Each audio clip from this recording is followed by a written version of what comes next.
C'est le départ, donc départ randonnée dans le Périgord, une boucle 100 km. Donc là, on est arrivé il y a 1 heure, on a mangé, petit sandwich. Ça commence bien, un bâton de merde. Là. Voilà, nous sommes prêts.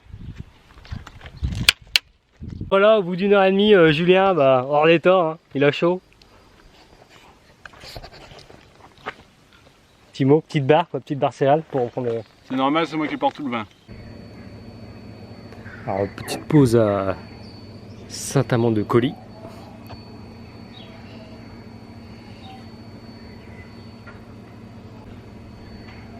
Et du village du silence. Donc première journée terminée. Petite partie d'échecs. Petit réconfort. Et surtout le sang du Christ. Donc on a marché 16 bornes à peu près. Et là on a trouvé un petit endroit près d'une rivière. Donc comme ça on pourra laver les popotes. En sachant qu'on a dormi que 3 heures cette nuit dernière. 5 heures de route. Donc c'était une journée... c'était un peu long. Voilà. Mal aux pattes quoi. Moi j'ai mal aux pattes. Hein. Ras-le-bol. On a envie de revenir déjà. Nous dirigeons vers le petit marché de Saint-Genis, très réputé pour sa petite taille et sa peu de fréquentation. Voilà, nous sommes levés de bon pied ce matin. Damien s'est levé à 6 heures au champ du Coq. Après une bonne choucroute, quelques verres de vin rouge et des gros pétards, le sac s'est bien allégé. Nous voilà en pleine forme. La hanche un petit peu défaite, mais bon, c'est la maladie bretonne. Et ensuite, nous dirigerons en fin de journée vers Salah pour une grande méga mousse, plein de vitamines. Et après, échec et mat pour Damien et puis la sieste quoi. 11 h. On est à Saint-Geniès. Comme vous le voyez, Saint-Geniès est une terre avant tout d'accueil et de générosité.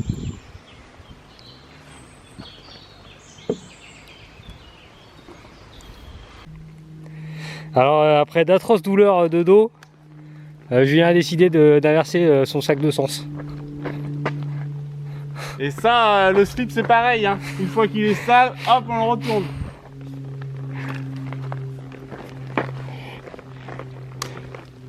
Allez, go!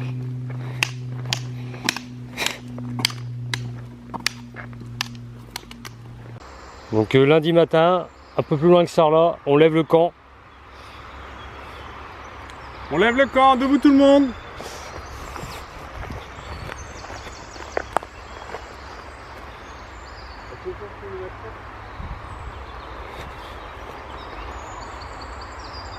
Là, on suit le chemin direction Dôme. Et voilà ce qui se passe. Cul-de-sac. C'est par ici, ce gère. Donc obligé de y aller au bâton pour niquer toutes ces orties. Et depuis hier soir, on n'arrête pas de se faire piquer par les orties quoi. C'est...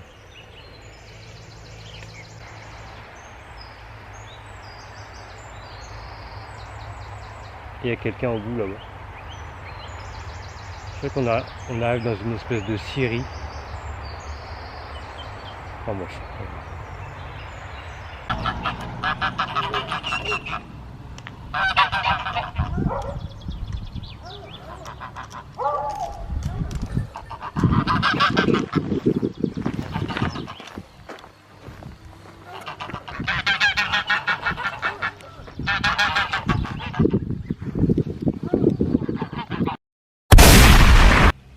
Bonjour les amis, prochaine étape gourmande et savoureuse, la ville de Dôme, la terre de nos ancêtres. alors la ville de Dôme se situe sur un dôme. se situe sur un dôme. Enfin on n'espère pas. Et on n'espère pas parce que ça a l'air d'être assez abrupt. Au menu, un bon burger avec du fromage de Dordogne, bien gras, pour pouvoir repartir jusqu'à la Roque Gageac ce soir.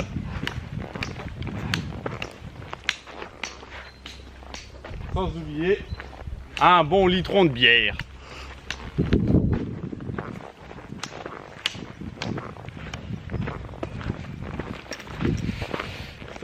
Troisième jour, on est à la Roque Gageac.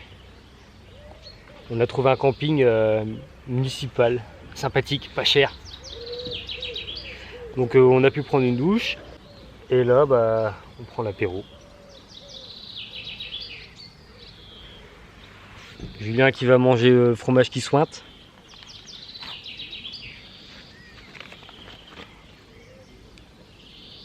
C'est ça.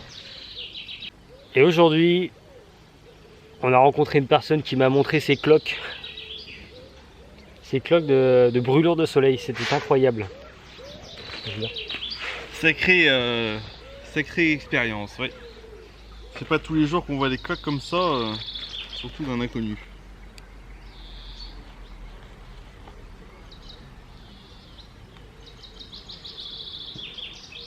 Donc demain, on part pour Benak Kazonaka. Alors ce matin, on a traversé un champ d'ortie. Mais vraiment un champ d'ortie, la taille 1,70 m au moins. Ça m'arrive à la tête, moi. Tout à fait. Et j'ai chopé 2 tiques. D'ailleurs, toi, Julien, il va falloir que tu regardes parce que J'ai pas de tiques à part mes 2 grosses.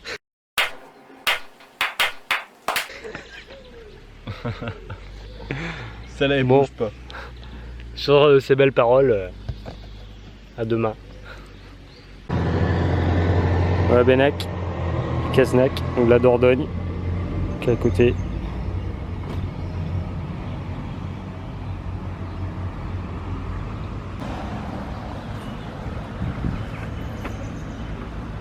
On a chaud. On a très chaud. 15 km encore. 15 km jusqu'à Méral. Pas de temps à perdre. Alors là, on est parti de Benak et Caznac.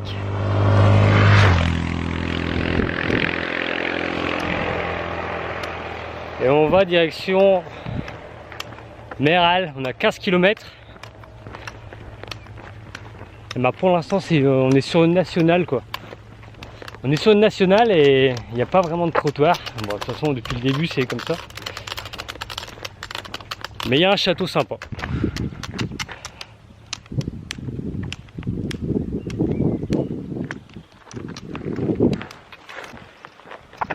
Plutôt sympathique, hein, Benak.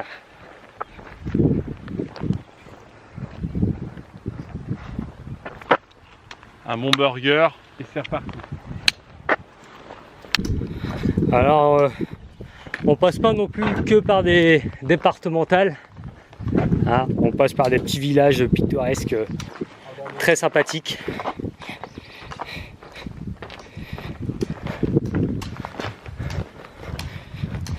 On a 1 heure de Méral, donc on emprunte un chemin dans les bois.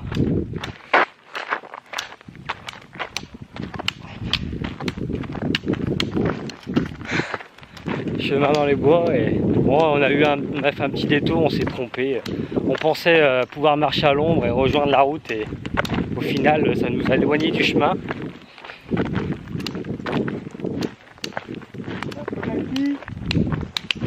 Bah la faute à Julien, tiens, la faute à Julien. Ah tiens, on va passer par là, il y a de l'ombre. Ouais. Allez hop, 1 heure de retard.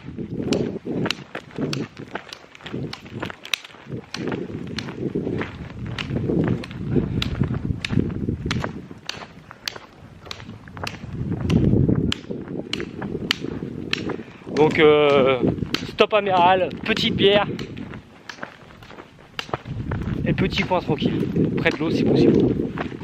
Voir un camping. Si on en trouve un. Pas cher du tout. Afin de se laver la raie qui sointe.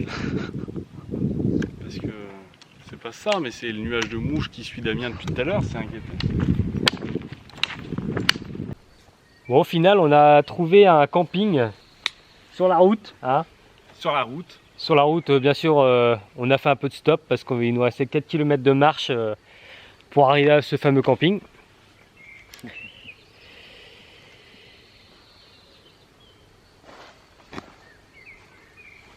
Et on a pris l'apéro chez les voisins. Avec Lucien et René. Non, je connais pas. Alors, À prendre l'apéro. Donc j'ai découvert le pinot. Le pinot des Charentes. Je sais pas s'il parle comme ça. Donc là ça part sur l'apéro, second apéro et partie d'échecs. Alors là on est en direction Saint-Léon-sur-Vézère, sur la route de la soif. voilà, la route de l'Arizona.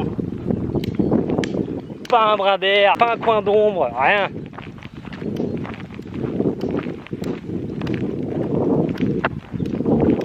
Le pied me fait plus souffrir.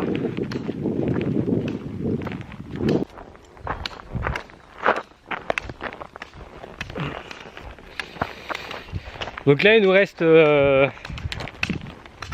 6 km et on arrive au camping Le Paradis.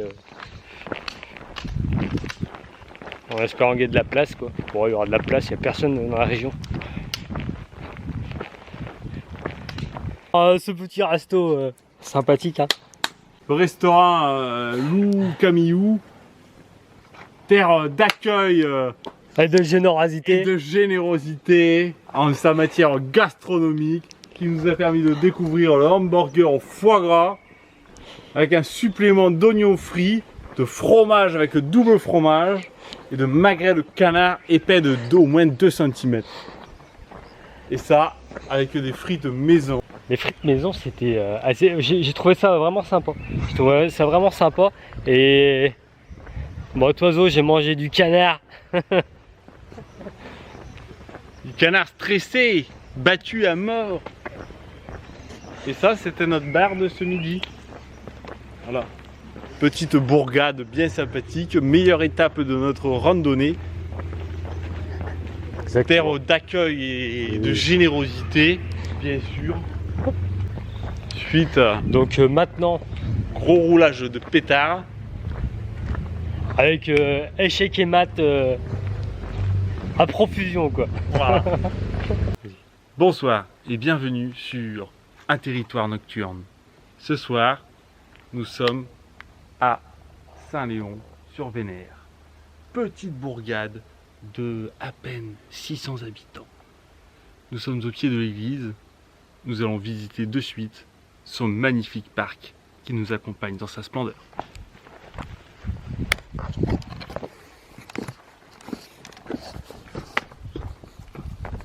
Bien sûr, dans le territoire nocturne, l'important c'est sa lampe frontale, afin de pouvoir observer ce parc accompagné de ces saules pleureurs incorporés dans ce parc en 1628. Donc là tu nous fais la visite De Saint-Léon-sur-Vénère. Oui, c'est une petite bourgade très calme, à l'été comme en hiver. Très calme. Aucun habitant, un charme de folie, le bonheur. Alors, là, nous allons rencontrer encore un autre bistrot, des endroits qui recueillent des alcooliques, bref. Nous allons passer discrètement.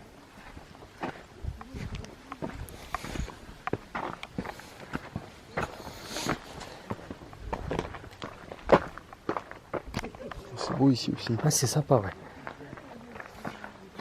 Comme nous sommes dans une émission Un territoire nocturne, nous restons discrets, nous restons collés au terrain, sauvages, discrets, en nocturne. Voilà, c'est ça le principe. Du land art, un art gratuit, nous pouvons le regarder, nous pouvons le toucher sans payer le moindre frais possible. Dans cette bourgade, tout est possible. Les habitants ne se sont pas arrêtés aux lois de la grande métropolitaine. C'est un peu comme si à Léon-sur-Vénère, tout s'était arrêté.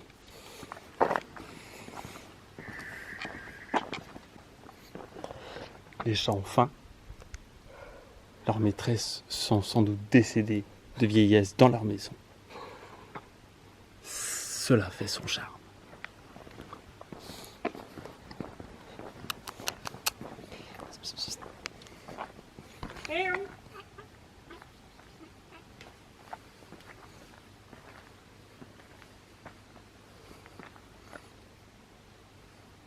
Nous pouvons voir que le confinement n'est pas vraiment respecté par les habitants de Saint-Léon-sur-Vénère, puisque ce chat est de sortie et il est plus de 23 heures. Mais dans cette émission nocturne, nous nous octroyons le droit de sortir après le couvre-feu. C'est formidable. Donc j'ai cru entendre que ce chat était la mascotte du village. Bien sûr, il est là depuis 1946. Figurez-vous que c'est un chat authentique. Ici, nous pouvons observer l'ancienne maison du forgeron. Voilà, un forgeron couvreur qui a réussi à bâtir une bâtisse cylindrique formidable. Saloperie.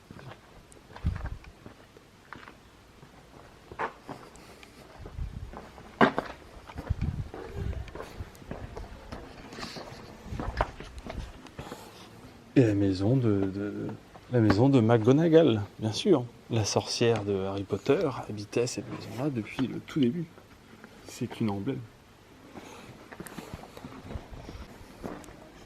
Nous pouvons aussi observer la tour de Louis Goliath 20 qui a habité là de 1748 à 1645.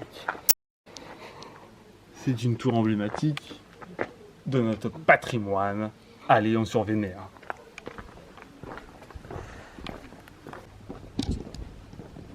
Vous pouvez nous parler un peu de cette mairie? Alors, cette mairie a été construite en 1200 ans avant Jésus-Christ. C'est un domaine du patrimoine du Saint-Léon-sur-Vénère, bien sûr. Il est équipé de 3 drapeaux tricolores qui la Turquie, la France et l'Algérie. Nous sommes à un endroit très ouvert. Très cosmopolite, quoi. Voilà. D'accord. Osmopolite. Voilà. Nous avons quelques employés qui travaillent ici à temps partiel, payés à coup de lance-pierre, bien sûr, des 20% par semaine. Bon, nous exploitons vraiment toutes nos ressources ici, toutes.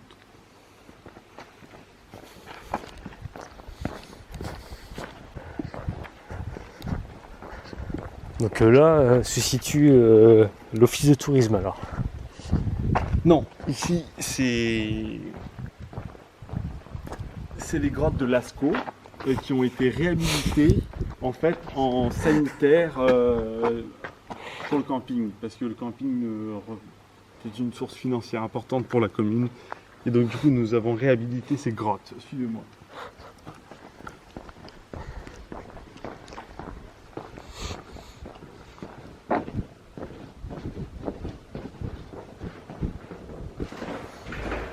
Ici, un lavabo surprise, c'est formidable, hein, bien sûr isolé. Non, mais on peut dire que les grottes de Lascaux ont été détruites. Non, elles ont été réhabilitées au goût moderne de la société. Hein. Voilà. On peut dire que ces sanitaires sont composés d'une protection anti-coronavirus au maximum, puisque nous avons isolé chaque lavabo à plus de 3,50 m de l'autre personne. Bon, celle-ci est fermée en cas de sûreté. Elle a été mise en isolement pour éloigner encore un peu plus. Ok, donc 6 mètres alors. 6 mètres, voilà. Donc nous ne prenons vraiment aucun risque. risque. Alors, et le masque est formellement obligatoire pour toute personne qui pénètre dans ce site. Voilà, nous avons fermé encore ce robinet. Et ici, nous avons des douches d'eau chaude. Voilà. Bien espacé aussi. Les handicapés, c'est rare qu'il y en ait à Lascaux. Faut pas se dire, mais les gens en fauteuil roulant ne se déplacent pas jusqu'ici. C'est une région périgourdine, dirait-on, bien vallonnée et sans doute inaccessible à ce genre d'énergumène. Excusez-moi le terme. Alors, début de journée, petit déjeuner, le déjeuner sur l'herbe. Tout à fait. Dans un cadre idyllique. Ton vélo, je suis prêt. Bonjour et bienvenue dans votre émission nocturne ou bientôt. Nous sommes ce soir à Montignac-Lascaux. Nous visitons des ruelles et à Montignac, tout est petit. Suivez-moi. Voici la plus grande rue du village où se trouvent les principales activités quotidiennes du village.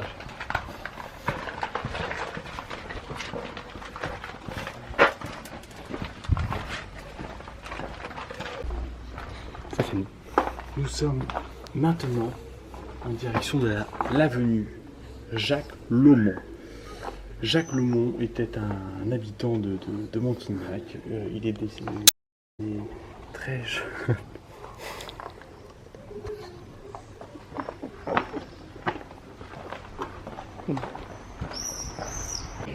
Et ici, nous avons la vue sur le clocher de Montignac. Une belle église construite au XIe siècle, voilà, avant Jésus-Christ, par des Gaulois. On va poursuivre notre chemin. Nous arrivons ce soir en haut de la butte de Montignac et nous avons une vue imprenable sur la maison du maire.